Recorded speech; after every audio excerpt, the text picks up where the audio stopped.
Hello, this is Truth Be Told Transformation, and I'm Bonnie Burkert, here to share tools for transformation to live your highest truth. One thing that's true is that as much as I really enjoy talking about higher consciousness here, there is different energy in our body, and we have to acknowledge it. And one of the most important energy there is sexual energy. So I have invited a guest today to talk to us a little bit about that and the self-mastery around sexual energy. Welcome, Destin Gerek. Thank you, Bonnie, for having me on the show. Yeah, thank you. Where are you talking to us today, Destin? Where are you? I live in the San Diego, California area. Right on. Okay, that's great. So we do have a new book out that I thought we could just start off, and dive right into talking about the evolved masculine.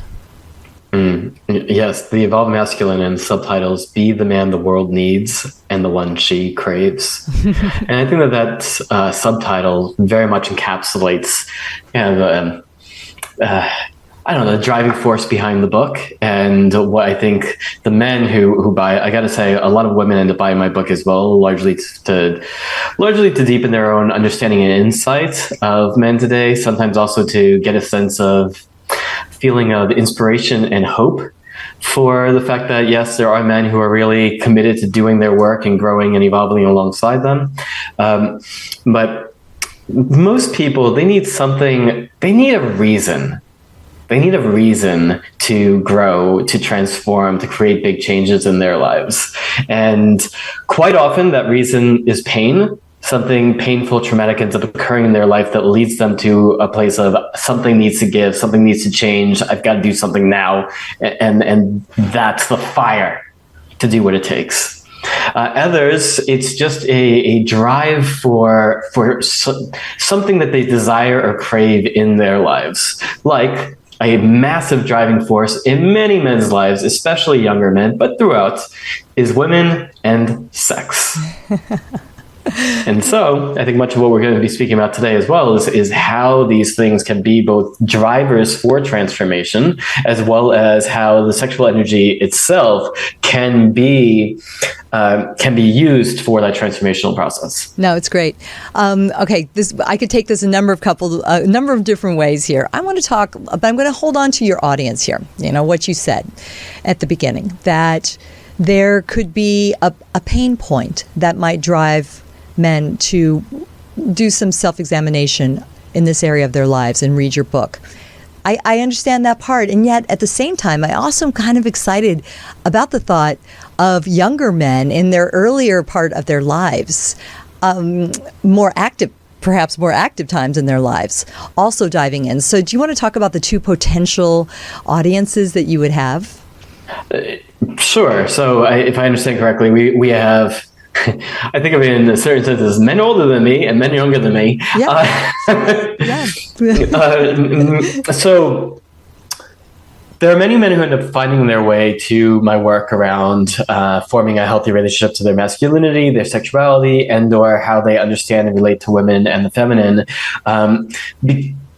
After decades of going down what we'll just call a path that really didn't work. Or maybe it worked for a time, but it's clearly not working anymore. And at which point, for these men, there's a lot of unlearning. There's a lot of unlearning and relearning of new ways of being and doing things. Whereas then there's this other set of men who are 18, 20, 25, what have you, still on the earlier journey of really trying to decide, what does it mean to be a man in this modern age? What kind of man do I want to be? Well, how do I form a healthy relationship to my sexuality? So it's not just, hey, it's broken, I messed it up, it's been years of me messing it up, and now I've got to do something about it. But rather okay, I'm figuring this out, and this looks good. I think this is the direction I want to go.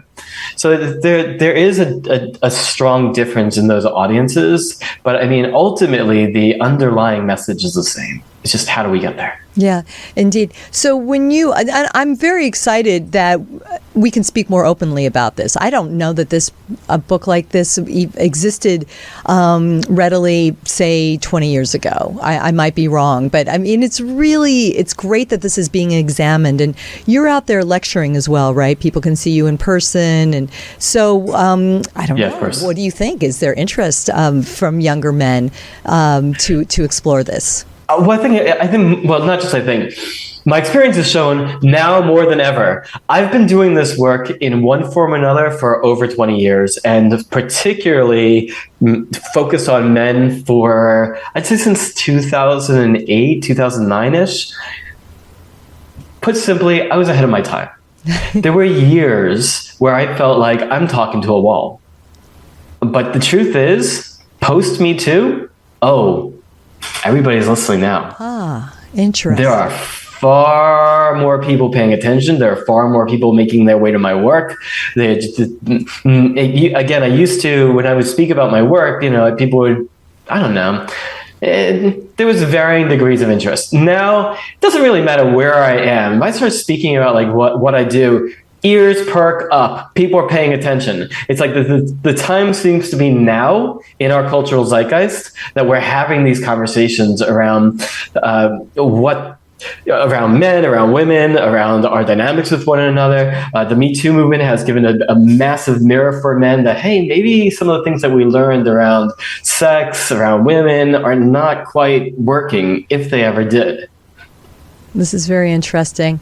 What's coming to mind is this time of Tinder. And so from what I hear, I don't have a lot of exposure to it, but it's so easy just to hook up and have it be simple. So, I mean, you want to talk to us a little bit about how that works. I mean, I think that that's mutually perhaps beneficial in some ways, but I think what you're trying to do here with us, Destin, is to I don't know, maybe look at the energy of sexuality. I mean, it's the Kundalini life force. I mean, it is a force that creates another human being. Right? So I'd love to hear how people are understanding that in a new way, or is it just all about the booty call if you're in your 20s? Both. You have those who end up falling more into one category and more into the other. I mean, to be honest, I have a lot of my own roots in various New Age consciousness, spirituality related communities. And so I like to think of myself as bilingual because I'm also from New York originally. I want things really like grounded and pragmatic and like give it to me straight type of an approach. So I speak both languages, and depending on who I'm speaking to, I'll lean more in one direction or the other. But even for those who are initially just seeking the next booty call, just about everyone wants more and better sex and better relationships in whatever form that means to them. And so by bringing the attention to the thing that we all want, and I provide a method of getting there that's extremely effective, but you're also going to get not just what you want, but what you may need that you didn't even realize in the process. Yeah. That's beautiful. All right. I've obviously people need to be buying your book again, The Evolved Masculine. But you want to sort of give us some top level points? Sure. So the book sits somewhere between like a self-help book and a memoir, meaning that it is very much focused on the reader and his or her like journey. His or her like these are lessons to help you in your life. That said, I've lived a pretty fantastical life, including a 7-year chapter as the self-described erotic rock star and everything that came with that. Again, to really hear all the salacious details by the book. I want to see the photos. Let's roll video, please. I've got plenty of documentation. Plenty. I do wonder oftentimes though, what would the erotic rock star do with the technology tools that are available today? Right. But the point being, I use these various stories from my life to help drive home the points of these lessons through the book, so that they're very entertaining while I'm also pulling out the universal lesson that's applicable to just about anyone. So within the book, we cover 4 main areas. The first is very apropos to where I think your focus is. I title it A Self as Creator. And this is about transformation. This is about your capacity to create your life and who you are in it. And I share some of the tools that I use to radically reinvent my own self, first into the erotic rock star, and then out of that and into this face and founder of the evolved masculine, both of which were massive transformational shifts in my very identity. And so sharing the tools that I found most helpful in that process and how you can use them to create radical reinvention and change, transformation in your own life. That's part 1. Part 2 moves into lessons of the evolved masculine.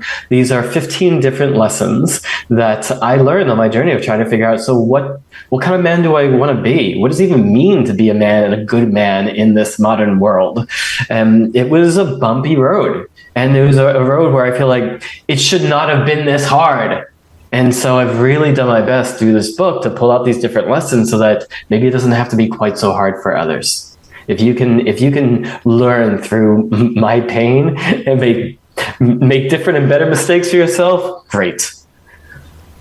Third section, I dub sexual self-mastery. So again, this part really roots into everything, just about everything we've been taught about male sexuality is wrong. It is. At the very least, it's extremely limited and limiting. Yes, there's a part of our sexuality that can be simple.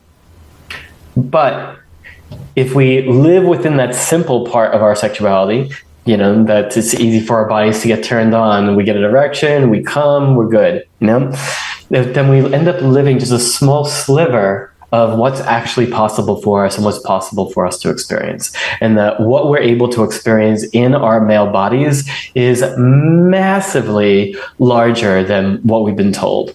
And so I lay out in here as well how to connect to your sexual energy as an energy, and how to work with that energy, how to play with that energy, how to be the master of that energy rather than feeling like either it is running the show, maybe making you do some stupid things, or it's something that you feel like you have to constantly repress and shut down in one form or another because it's not okay, it's not appropriate. But there is this third way of learning how to simply be with this energy, how to hold high degrees of sensation and energy in your body. And along with that, some of the big marketable elements of learning how to last as long as you want, literally as long as you want, truly being at choice over when and if you ejaculate. And let me tell you, I've learned over the past decade and change, that is a huge selling point for large swaths of men. Good. The other, I speak of 4 gates of sexual self-mastery. That's the first one, and arguably the most important. Because once you walk through there, it opens up the other 3, which is experiencing full body orgasms versus orgasms that take place primarily in your groin. Yeah. Like one of my mentors, Joseph Kramer, referred to as a genital sneeze, like, achoo! That's and out funny. Pops the snot. I love it. That's a great analogy. In fact, I had been told that a sneeze is the closest thing there is to an orgasm. So there you go. Well, yes and no, though. It's a very limited means of an orgasm. I tend to think that if your sneezes and your orgasms really are that similar in feel, you have so much more to still discover. All right. Yes. So the third gate is experiencing non-ejaculatory energetic orgasms, something our larger culture still doesn't really recognize as a possibility for men. And the fourth is experiencing male multiple orgasms. So I liken these last 2 to what happened with female ejaculation. It was only roughly 25 years ago that female ejaculation started to really enter the public lexicon, enter mainstream consciousness. Before then, it wasn't a known thing. Women don't ejaculate, men ejaculate. But now it's not that all or even most women ejaculate, but it is a recognized thing that exists. Yes. And now that it is recognized as a thing, a lot more women are ejaculating than ever before. And so I believe the same thing will happen when we succeed. I'm doing my best to really make widespread the notion that non-ejaculatory energetic orgasms are possible for men, or that it's possible to separate out ejaculation, the spewing of fluid, from orgasm, the peak of energy and pleasure through the body. That once there is that this is a known thing, a lot more men will find their way there. Yes, I can teach you. I've got tools and lots of things that'll help you get there. But even without me, people will find their way there. Yes. Oh, this is so great. And I thank you I'm going to say it here right now, mid-interview. Thank you for doing this. I mean, this is something that's so exciting to hear about. Now, Tantra. I mean, are these some of these tantric practices? Yeah, I've often referred to as the T word, because I've largely removed tantric language from my body of work, okay, but it's primarily been a marketing decision. Yeah, tell me. Anybody in the tantra world recognizes the massive influence that Tantra and tantric philosophy and tantric notions around sexuality have had on me and my work. It is a core part of my own spirituality. The Tantra, especially Neo-Tantra and tantric sexuality, it's the root of how I learned to really connect to the divine, how I learned to find the divine in myself, find the divine in others and through my lover. It is very core to how I walk this life. And, the Tantra has a lot of connotations that come with it. And not all of them are good. And unfortunately, much of it is too well-deserved. There have been far too many ethically questionable things that have come up and through the Tantra community over the past decade or so. And I, at a certain point, roughly 10 years ago, was like, I just walked away. I was like, I don't want to have anything to do with this. So I do my work that is heavily influenced by Tantra, yes, but I don't wave the Tantra banner. Well, I think that's great. I think there's a way to look at it in a different way. And I mean, as much yoga as I study, and I'm a Kundalini yogi, so I really like having an understanding of that energy in our spine, right? That coiled, powerful energy in our spine. But I can't say that I am a student of Tantra, that I know the many meanings of it. I mean, I think there's always the default that it's about the sexual side of it, but I think it's really about transformative energy, correct? It is. So my wife also went very deep on the tantric path, except not through Western Tantra. And she's Japanese, and she definitely came through more of the white Tantra approach, more of the meditation, solo cultivation side that barely touches sexuality. And I like to say, she came in from the seventh moving down, I came in from the first moving up, and we met at our hearts. Yeah. Meaning chakras when you say seven or first, right?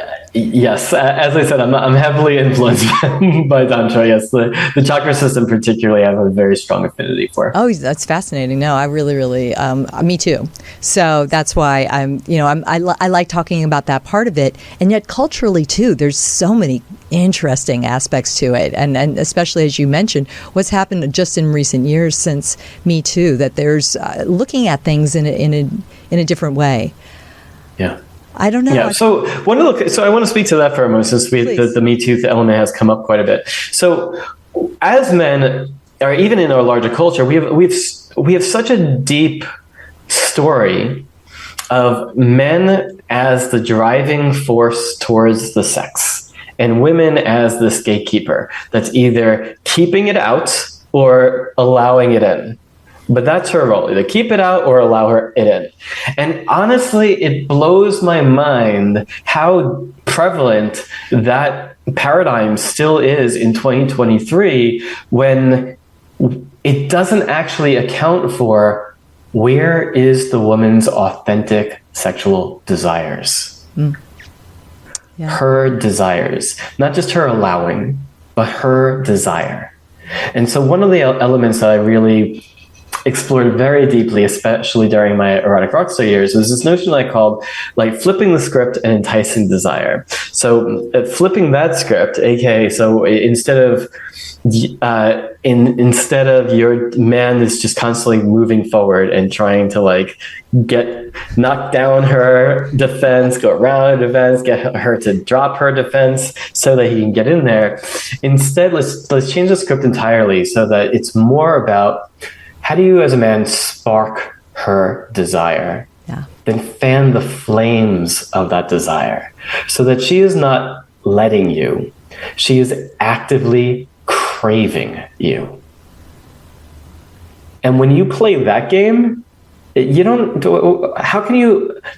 no space to worry about any like Me Too situation going on. She's actively letting you know. She's in her enthusiastic consent. She is actively wanting, not allowing.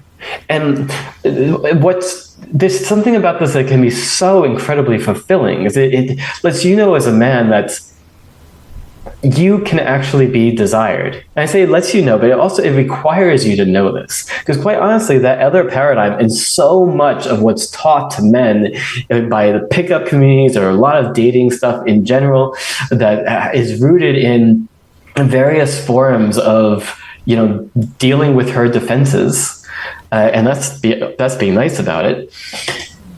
Really, to me, the underlying message is you are not inherently desirable.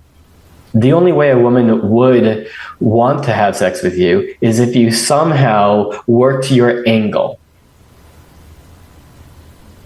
And I think that does a massive disservice, not just to women, but to men themselves as well. I want men to understand that you are and certainly can be desirable in and of yourself. And with that knowing, do more to actively cultivate the things that would make you desirable. And then along with that, that include that your sexuality as well doesn't need to be an imposition. It doesn't need to be something that like, oh, you got lucky and she let you. If you approach it right and you do your own inner work, your sexuality can become a gift that you have to offer, a gift that you have to share. And personally, I believe that these frames are far healthier and create far healthier dynamics between men and women. This is great. And, when I hear this, I very, very much understand the point of view from the man, from the male standpoint. And yet I feel that women also need to evolve here as well. And preach, let me hear it. Not be just, I don't know, I feel like they have to be pursued. I know for me, I've always, this is more in my earlier dating years, it's always like, well, make yourself be pleasant to be met. Make yourself easy to speak to. I mean, and it doesn't mean that it has to be a come on or anything like that, but why is it always on the man to have to figure out a way to talk to you? Why don't you just be friendly and approachable and then let that man be more of his authentic self? And then through that, maybe you could better see if there's a connection of some sort. First of all, I always appreciate when women speak to where women can grow themselves. It's something that, sure, I have many thoughts and feelings on. I tend to believe that we're better off most of the time for women to focus on what women could do and for men to focus on what men can do. We have so much in our culture of men pointing at women about what they should be doing differently and women pointing at men about what they should be doing differently, that I don't want to contribute to it. Yeah. I just don't want to contribute to it. So that's a big part of how and why I focus my work on men. This is about what we can do, how we can grow, and to really trust that there are women who are doing their work. There are women who are helping lead the way on this as well. In fact, if anything, I know like 5 to 10 women who I consider kind of colleagues in this work. For every one man I consider a real colleague in this work. Okay, that's good. That's great. But yet it's wonderful to hear it from a man's standpoint, as well as the experiences that you had. Again, the erotic rock star. I don't know if you want to talk a little bit about that journey and what that means. I mean, I can certainly imagine. But what was it like? And at what point was there that shift, that transformation, and what sparked it? Sure. So I created the Erotic Rockstar in late 2006, early 2007 as a means to actively explore my masculinity and my sexuality. That I came to recognize that there was something really broken around these parts of myself. And I went looking for good role models for healthy masculine sexual expression, especially. And I'm like, where are they? Who are they? And having such a difficult time finding, I decided, well, let me create it for myself. And so I lived in San Francisco at the time, which is the heart of Burning Man community and culture. And I was deeply embedded in that arts scene, where creating alter ego characters, personas, and costuming up was encouraged even. So I figured, okay, well, this is what I'm going to create. This is what I'm going to play with. And boy, did I take that idea and run with it. Tony Robbins is a saying of your life is determined by the questions and the quality of the questions that you are asking yourself. Well, I was constantly asking myself, how do I bring more erotic to this moment, to the situation, more sexy? How do I turn up the heat and the sexiness of this? How do I bring more rock star to this moment? Like, how do I turn it up to 11? How do I be more fully expressed? How do I be more wild, more bold, more audacious? And by consistently asking myself those two questions again and again and again, it led my life in a sexier and sexier direction, in a more and more full-on, larger-than-life experience, where, yes, I had lovers all over this planet. I fulfilled every fantasy I could think of, and many I never would have imagined. I got to meet so many incredible people, and just play and have fun. Now, there was a point. I speak of this in the past tense because there was a point where it started to have diminishing returns, where what initially felt like liberation started to increasingly feel like a cage, and a cage that I created. And where suddenly I'm trying to live myself inside of a box when I'm not sure it fits me anymore. That there are other things that are wanting to express for me that just don't seem to work here.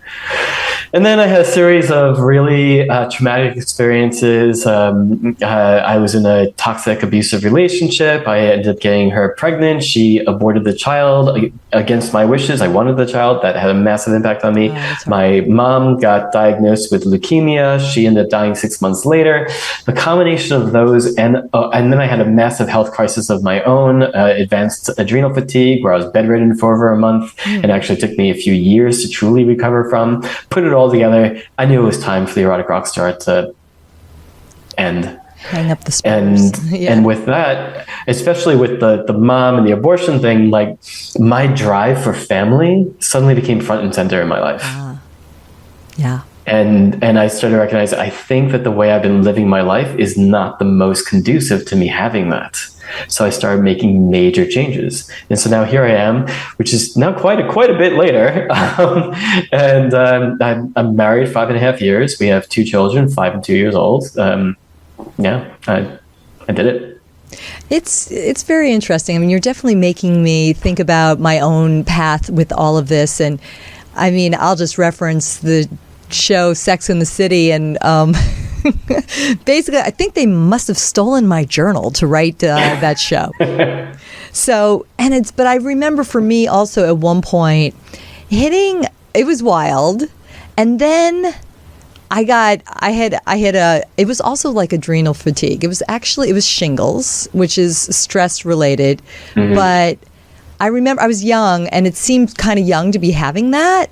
And I think I was watching I learned about how perhaps I was draining my energy by having multiple partners and just being free and partying a lot. It was New York and on an expense account, and living the good life. But I watched how it hit my health in a weird way, and I was definitely a wake up call for me to have a whole body understanding of my wellness. And just also the energy exchange between a man and a woman and what that is. And I really liked, you said it earlier, about how it can be extremely illuminating when done well versus a sneeze, which is the other analogy that you gave. Yeah. Well, for one, the sneeze is explosive. It's an explosion of your energy out of your body. Illuminating, I would say that is likely it's obvious opposite and more in line with non-ejaculatory energetic orgasms, which is more implosive, more of the energy shooting up in and through your body versus out of your body. I think that's a lot of what ties up in sort of like Kundalini awakenings and using that sexual energy to activate these upper chakras. As far as what you shared about New York, there's a lot of crossover there for sure. I have no doubt. I still don't know how I feel as far as did my high level promiscuity energetically affect me? I don't know. Maybe not. I don't know. I also was partying a lot. Everything from the substances I was putting through my body, but also the massive amounts of sleep deprivation I was putting my body through. I really believed, especially from like late 20s until mid-late 20s until 35 when it really hit hard. In that space between, I believed I was invincible. Absolutely invincible. I did so many things that seemed so far outside of the bounds of what was supposed to be possible. And it seemed that I considered my superpower how much energy I had, and how even when I seemed that there was no energy left, I would pull a massive reserve of energy and just explode out all more energy, which now I know I was tapping adrenal reserves. Yeah. So now even if I could, I'm just like, nah, I'm not going to do that. Right. No, I appreciate you saying that, because that honestly is a very valid point, even beyond just our conversation about sexuality for men or for women, right? Is we think that more is more. But maybe we need to stop the glorification of busy, which was a great meme I saw on Instagram one time, right? Because we think that we're supposed to continue to override the fatigue and go for it. So, well, that's the thing. I mean, it's just speaking of that for a brief moment. So what did I do when I really got serious about my business? I took that same way of balls to the wall, full on, go into how I was doing my professional life. And so then I just kept re-burning myself out. Yeah. Okay. So what have we learned? Still learning, but right. But I've gotten a lot better. I've learned a lot about... I learned a lot about balance, and my wife teaches me about this a lot as well, about how for all the yang that we put out, we need yin time. We need rest and restoration.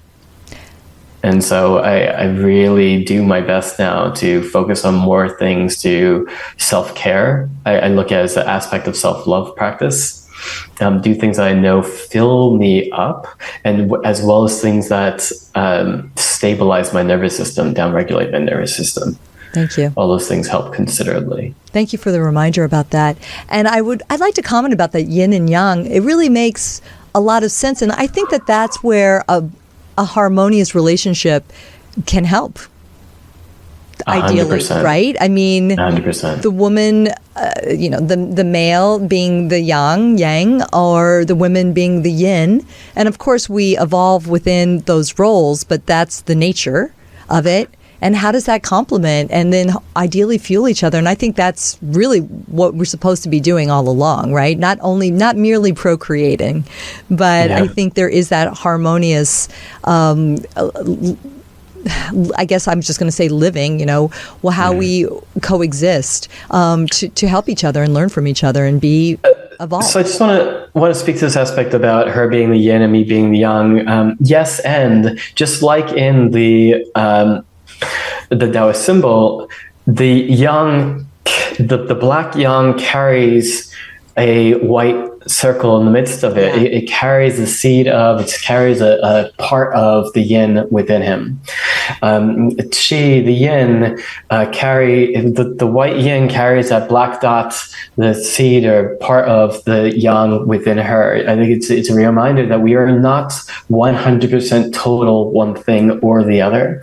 And that I believe that's valuable for us to not just accept that, but to embrace and celebrate that, to find the gifts of, like, to find the gifts of the feminine that exists within you, not just how you can stifle that in order to be more masculine.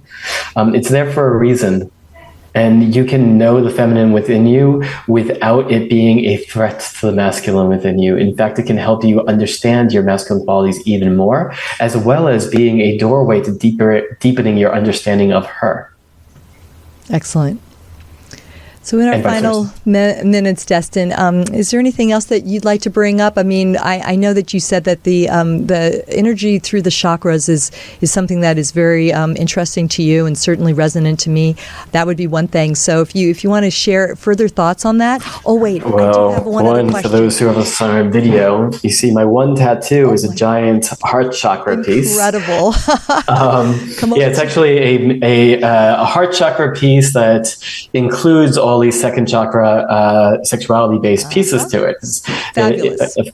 Now that's great. And for anybody that's listening, head over to the YouTube channel, Truth Be Told Paranormal, to see this, because it's really beautiful work. It's true. There you go. And there's a yoni or vulva at each of the four directions here. But also, if you look at a different way, there are also phalluses with testes and phalluses that are penetrating the heart from each direction as well. Sacred geometry right there. Right there. Yes. On Destin's heart chakra.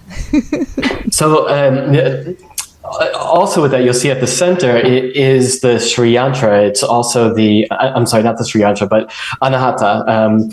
So it's both the Star of David, representing basically my Austrian Jewish grandmother, is why I got this here as well. But the same Star of David is the same symbolism for Anahata, which is an upward-facing triangle representing masculine energy, and a downward-facing triangle representing feminine energy in perfect harmony and balance. Love that. Perfect. That's so really... I think it's one of the things that makes the evolved masculine is the relationship to the feminine. This is not about dominating feminine energy or women. This is about finding harmony.